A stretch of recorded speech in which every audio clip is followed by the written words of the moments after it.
Howdy folks, and welcome back once again to Mingles with Jingles, and I am Captain Sleepy today, so we'll keep going for as long as I can keep my eyes open and see how long we can last. It's been a bit of a funny old week. It's had its share of ups and its share of downs.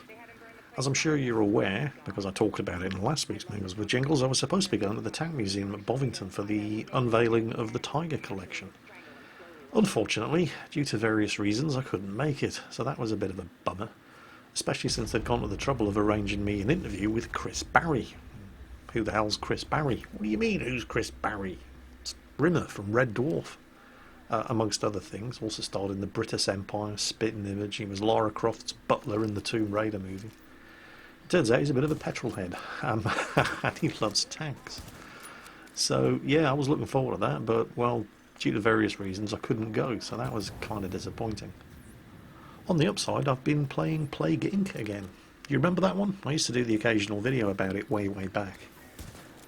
If you haven't heard of it, the basic idea is that you play as a disease, whether that's a virus, a bacteria, a fungal spore, a nanoplague, a bioweapon, whatever. And the basic idea is to wipe out all human life on Earth before the cure for you gets developed. Well, I hadn't played it in ages, and I went and logged back in again, and it turns out they've introduced a whole bunch of updates. There's the tie-in for the Planet of the Apes movies, so you've got the simian flu, where you have to ensure the survival of the apes, while also ensuring all the humans get wiped out. There's the zombie plague, which is fantastic, and probably one of the most played game modes. With the zombie plague, they call it the Necroa virus. You have to manage the spread of the virus itself, trying to make sure that it spreads to as many people as possible without killing them faster than it spreads. And at the same time, you've got the zombie hordes as well. From the ones who die from the disease, they reanimate as zombies, so you have to manage the zombies and the plague at the same time. That's really cool.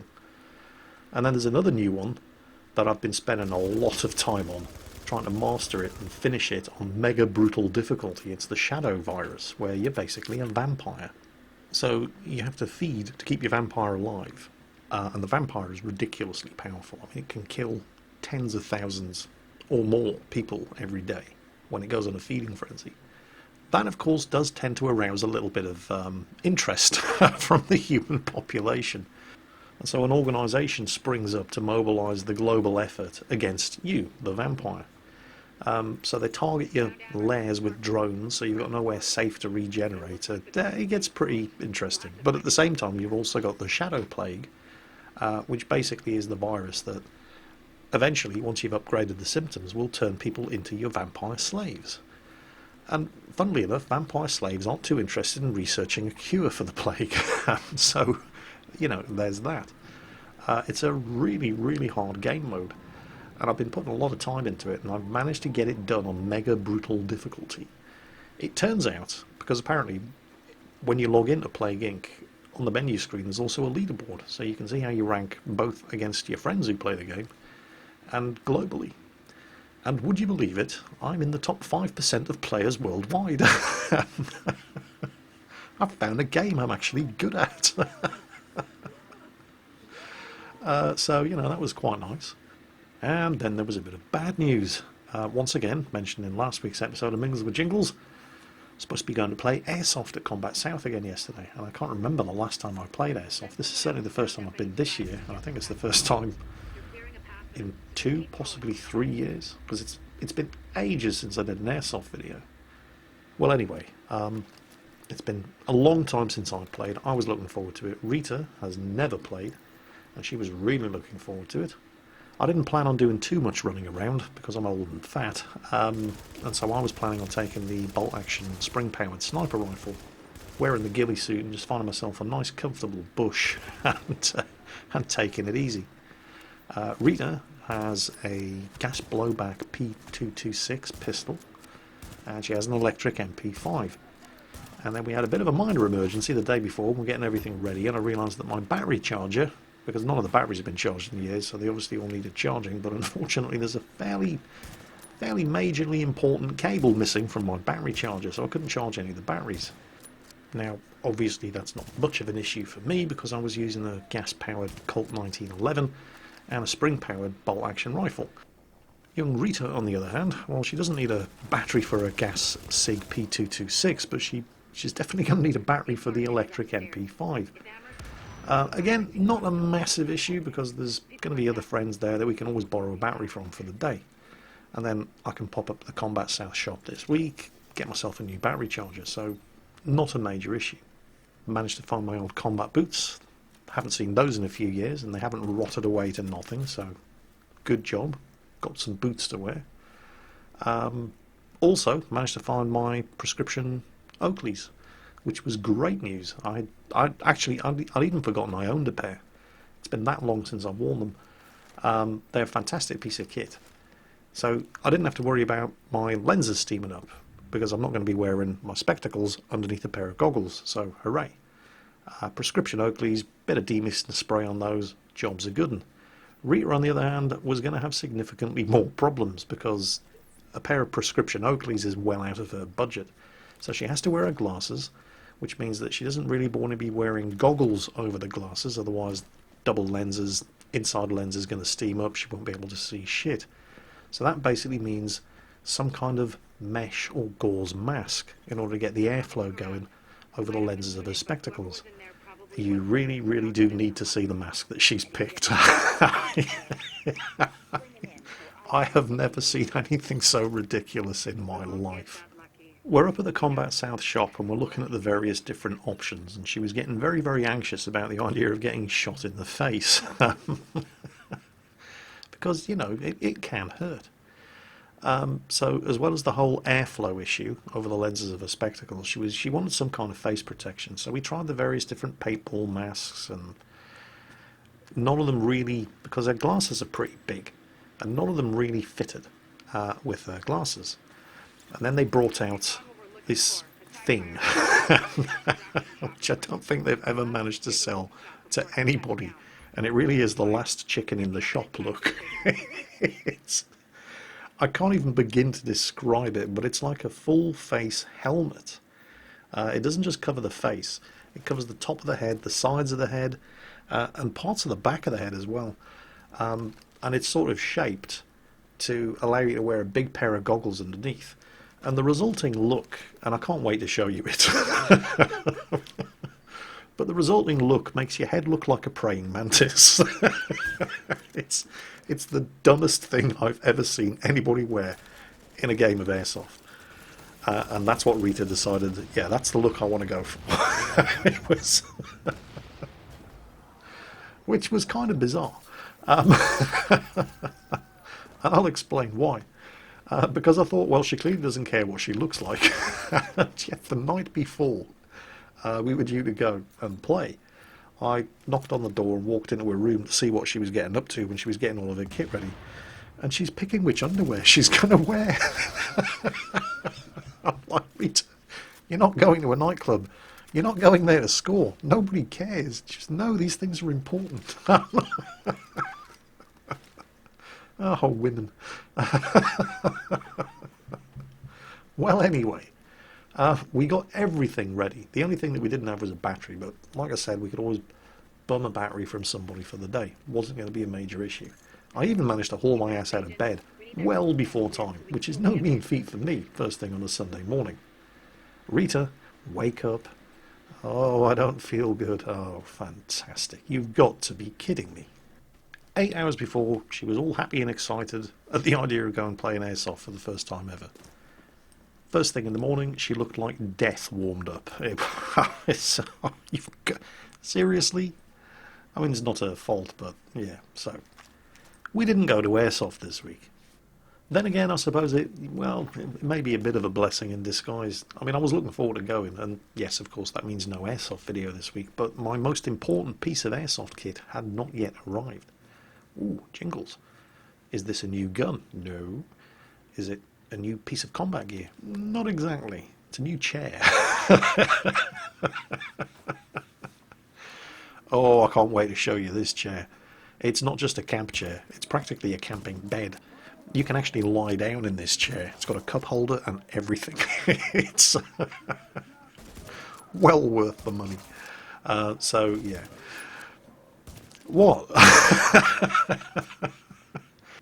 Hey, don't look at me like that. A chair's an important piece of kit when you go playing airsoft. I don't want to be sitting on some wet and mouldy tree stump when I'm eating my hot dog during the lunch hour. You have to look after yourself when you get to my age. So, yeah, anyway. We're definitely going to go. I've spent far too much money at this stage to not. And she is looking forward to it. It was just unfortunate that she got ill overnight and wasn't able to turn up. And, hey, at least it means that I get to go for the first time with my brand new camping chair. So, what else is going on? Well, with my track record so far this week, I'm getting very, very nervous about the Insomnia event that I'm supposed to be attending this weekend. Briefly talked about it in last week's Mingles with Jingles. It's the UK's biggest gaming festival, apparently. I've never heard of it. I don't know if that means they've got a PR problem or if I'm just crap. It's probably just me being crap. Wargaming are going to be there. They're going to be showing off World of Tanks and World of Warships. I will be there Friday and Saturday. Loitering mostly around the Wargaming stand. There'll be all sorts of stuff organised. Please do feel free, if you're in Birmingham at the National Exhibition Centre this week, Friday or Saturday, for the Insomnia Gaming Festival, pop in, head over to the Wargaming stand, and don't be shy. That's what I'm going for, to meet you guys. And I will be there, I promise. I know. I know I said I was going to go to the Tiger Collection exhibition, and I didn't make it. I know I said I was going to go airsofting, and I didn't make it, but I am going to Insomnia. I'm actually travelling up on the Thursday. I'll be there the Friday and the Saturday. I'm coming back on the Sunday. So I've got some work cut out for me this week, and not just because I'm going to have to make sure that I've got videos for Friday and Saturday pre-uploaded and ready to go, but also because have you seen what's happening on the Sandbox server in World of Tanks this week? In fact, live today, assuming all things have gone according to plan, as well as yet further iterations to the various different changes, actually some of which they've dropped. The artillery stun mechanic changes, they're still in, although they have been tweaked since the previous iteration. Reusable consumables, the same way that you can in World of Warships, except, well, not exactly the same way that you can in World of Warships. A lot of the consumables in World of Warships, you can use them again, but they've got a limited number of charges. Not so on the Sandbox server in World of Tanks. They have a cooldown, but you can just keep using them and using them and using them, which does make things a bit more interesting in the last couple of minutes of a battle when people have normally used all of their consumables. But they like that idea, the players like that idea, and so that's staying in. Another thing that seems to be staying in from the previous versions of the Sandbox is the changes to the alpha damage of 120mm guns, to be more in line with the alpha damage of 122mm guns. There's a couple of things that haven't made it through the previous couple of phases of testing. The first thing was the accuracy revision. What they were trying to do there was reduce the number of unbelievably ridiculous shots that occasionally happen when you're playing World of Tanks. And I'm talking about zooming across the map at full speed in your Object 140, swing the turret around, snap a shot off at a M48 pattern, zooming at full speed in the other direction, 150 metres away, hit a weak spot, below his ammo rack. You know the sort of thing I'm talking about. And they were successful. A little bit too successful. Because however it was they were attempting to make that sort of thing happen less, it worked. But it also meant that people who were stationary and fully aimed couldn't hit shit either. So, not quite what they were hoping to achieve. So that's been shit-canned. That particular change is not making it through onto the live server. And it's not making it through, I believe, into the third iteration of the Sandbox server. Also, the penetration loss over distance, that's been shit-canned as well. This was another in the latest line of Wargaming's attempts to make heavy tank drivers get off their ass and actually go forward and fight the enemy, so the medium tanks don't have to do their job for them. And it just didn't work. Well, it sort of did. I mean, the heavy tanks were bouncing shots, in combination with the accuracy changes as well, meant that heavy tanks were bouncing shots left, right and centre, but they still wouldn't get off their asses and move forward. And everybody else was just doing less damage. Well, not just everybody else, heavy tanks included. Everybody across the board, tank destroyers, light tanks, medium tanks, heavy tanks, everybody was doing less damage. I think the figures were, heavy tanks were doing 10 to 15% less damage with these changes than they were on the live servers. And medium tanks were doing something in the region of 20 to 25 or possibly even 30% less damage than they were doing on the live server. The problem was that they couldn't rebalance the penetration fall off over distance with high explosive anti-tank ammunition, which doesn't lose penetration over distance. what it meant was that nobody bothered firing anything but high explosive anti-tank ammunition. So yeah. Now you may argue, yeah, big deal. It's pretty much like World of Tanks on the live server anyway. Everybody spams heat. But yeah, it wasn't working, so that has also been shit canned. What is new, very, very new, and which I'm getting very excited about, for the third iteration of the sandbox server, is supposed to be live today. Obviously I'm recording this on Sunday, so I haven't had a chance to actually play it yet, and yes, I do have the sandbox server downloaded, ready to go, and I can't wait to have a go, is an entirely brand new game mode for World of Tanks. They're calling it Frontlines. And it's 30 versus 30. Now, if you thought 15 versus 15 was chaotic, imagine what 60 players on the same map is going to be like. Now, obviously, it's going to get very claustrophobic if you've got 60 players on the maps that you have in World of Tanks right now. So for Frontline, they're going to have new maps, and they're going to be at least 3 times bigger than the existing maps. We're talking maps that are 9 square kilometers. Now, it's not War Thunder, but it's significantly bigger maps than we've had in World of Tanks up until now. And with 60 players, I'm just wondering, it's all going to depend on the map design and the map layout, but, well, I'm thinking light tanks here. I mean, could this be what light tank drivers have really been waiting for? If you've got a 9 square kilometre map, there's plenty of real estate there for you to get out there in your light tank, hopefully, and again, obviously this is going to depend on the map design, but hopefully undetected, unobserved, get some good spotting going. I wonder if, is it just as simple as that? I mean, given the way the game is working at the moment, are bigger maps all that we really need? Because let's be honest here, Wargaming have been struggling with what to do with light tanks for a while. They don't really have that clearly defined role that they used to. The latest bright idea is tier 10 light tanks. And yeah, I'm not knocking the idea of new tanks in the game, but I mean, well, if you have a look at the stats, for example, and yeah, I realise all of this is subject to change, but if you were to take a look at the stats of the, I think it's the T-100, which is the new upcoming Soviet Tier 10 light tank, it's basically a T-54 lightweight on steroids. And is it really a light tank? Because if you look at this thing, I mean, yeah, okay, it's small, it's got a low profile, good camo rating, and it's fast. And those are light tank characteristics, but it's also got increased armour. Very, very good at firing on the move. It's got stabilised gun, all that sort of good shit. So, well, is it really a light tank, or is it just a budget medium tank? Because that's really what it appears to be. And while that probably means it's going to be a great and fun tank to play, is this really addressing the issues that all light tanks face? You know, from, well, where it matters, tier 5 and up, when you actually start scouting. Not really, no. In fact, they've even been having issues with some of the light tank rebalancing that they're trying to achieve on the 9.18 test server. They were trying to give light tanks that clearly defined scout role, so they increased their view range across the board. And of course what that meant was that with a fantastic default view range, nobody bothered to put coated optics on them, nobody bothered to put binocular telescopes on them, nobody bothered to train the commanders in the recon skill. Instead, they were just stacking vertical stabilizers and gun rammers because they had just as good view range as the top tier medium tanks in the first place, and so they were turning them into light attack tanks. And the mediums were all going, hang on a minute, these guys are doing more damage than us, what's going on? And they're just as good at spotting. This just isn't fair.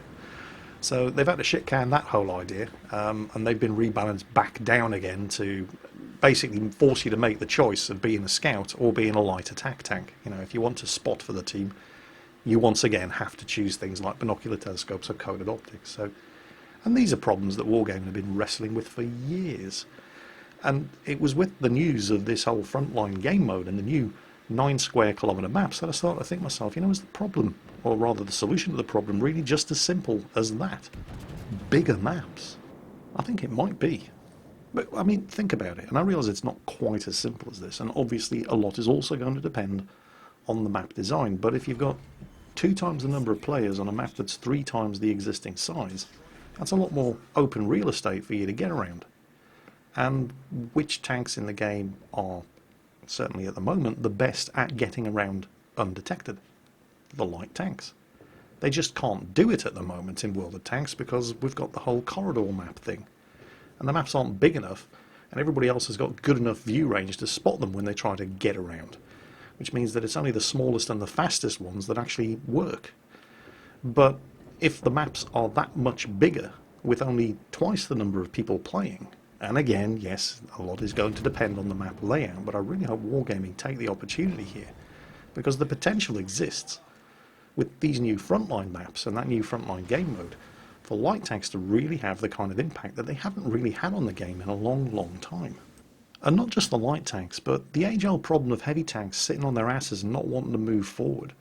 You think about it, with a 9 square kilometre map, and the way Frontline is intended to roll out, and again, I'll know more about this when I've actually gotten onto the sandbox server and had a go, because I'm recording this. This is pure speculation. I'm recording this literally the night before Frontline goes live on the sandbox server. But if the heavy tanks are determined to camp on their asses and, just be heavy tanks, then they're the ideal defensive tanks. So the way sandbox is supposed to work is you're going to have two teams, obviously. One team is going to be on the attack and one team is going to be on the defense. And bear in mind that the secret to successful game design is not to... How can I put this? If you're sitting around expecting... it's like with wargaming, expecting heavy tank drivers to get out from behind their rocks and risk getting hit by artillery and having their weak spots sniped by medium tanks and so on and so on and so on. If it's not profitable for them to do it, they will not do it, no matter how much you want them to do it. So the secret to successful game design, and also, while we're on the subject, expecting light tanks to scout when at the moment it's suicidal for them to do so in the current World of Tanks map meta. To make your game play the way you want it to play, you have to set it up so that people are rewarded for doing what you want them to do in the type of tanks that they're playing. So if the heavy tank drivers are going to sit there camping the rocks, don't put the rocks in the middle of the fields and valleys. Put the rocks around the cap points, where the heavy tanks are going to do the most good. You see what I'm saying here? If they're determined to camp the rocks because they're frightened of getting shot at by the artillery, then put all the rocks around the cap points. The heavy tanks will naturally gravitate there where they're going to do the most good. They're going to defend the capture points. And the heavy tanks on the enemy team are going to want to get into the rocks where the capture points are because that's where they're the most protected. So they're going to be attacking the capture points and then holding them and consolidating on them should they be successful in the attack. Same with scouting. If you want people to scout, you've got to make it profitable for them, and not just profitable, but possible for them to do it. It's not impossible, but it's bloody risky taking a light tank out of cover on a spot and run in the current maps that exist in World of Tanks. Give them bigger maps that aren't just cleverly designed corridors that give the illusion of being open, but in actual effect are just a whole bunch of killing zones with one or two or possibly three lanes from one end of the map to the other, usually with tank destroyers camped at one end of them. I can see a whole new light tank meta evolving on these maps as the light tanks fight the other light tanks for domination of the spotting game. And I sincerely hope that's going to be important, and that's actually going to be a thing, because knowing where the enemy is half of the game. And that's what the light tanks should be good for. I mean, yeah, okay, even if they didn't rebalance or tweak or change any of the stats on any of the tanks in World of Tanks as they are now, sure, a lot of the mediums have as good view range as any of the light tanks that they end up in battle with. But they're not as good at getting around the map undetected as those light tanks are. And if they do get detected, and they're any good, they're not as good as avoiding fire as those light tanks are, or should be. And so, I don't know, I'm just seeing all kinds of possibilities with this new Frontlines game mode, purely and simply down to the fact that the maps are 3 times bigger. It's just... I'm sitting here thinking, is the solution really as simple as that? Just give us bigger maps. And it wouldn't surprise me if it was, and it could be. If it's done right, it definitely could be. You could, because medium tanks are fine. Tank destroyers are basically fine. Artillery, well, that's a whole other issue, but there's all kinds of changes incoming for artillery as well. But heavy tanks and light tanks, more so the light tanks, but definitely the heavy tanks as well, have been in a bit of a spot for quite some time now in World of Tanks. And it just... If this is as simple as the solution needed to be, make the maps bigger. I mean... Because light tanks, they haven't really had a clearly defined role in World of Tanks for a long, long time. Light tanks used to be the artillery hunter killers. Well, they haven't been able to do that for about 3 years. And then Wargaming have spent God knows how long, trying to give them that clearly defined scout role again. But in the process of trying to make that happen, well, let's face it, it was never going to happen on a corridor map. But they keep banging their head against the same brick wall, trying to make it work on the corridor maps that you have in World of Tanks nowadays. They've been coming up with all kinds of changes. They've been nerfing the view range to everybody other than the light tanks, and then everybody other than the light tanks cried about it. They've been messing around with accuracy changes, and everybody cried about it. They've introduced new light tanks, which were basically just cut down budget versions of the medium tanks, and the medium tank drivers cried about it. And they've tried all kinds of different solutions, and none of them have really worked. And they're still trying them now on the 9.18 test server. And lo and behold, they've had to roll back and rebalance a whole bunch of the light tank changes that they had just implemented on the test server. And was it really just as simple as making the maps bigger? Well, I mean, I don't know how simple it has been to make the maps bigger, because it's taken them long enough to do it. But they have done it. I really, really hope that this is a massive success, particularly for the light tank and heavy tank drivers. And it can be, if it's done right. Wargaming, please don't screw this up. Anyway, I will be playing on the Sandbox server, because I am very, very keen to see what it's like. I can't wait to have a go at this new Frontlines game mode. And I will, of course, be doing video on it.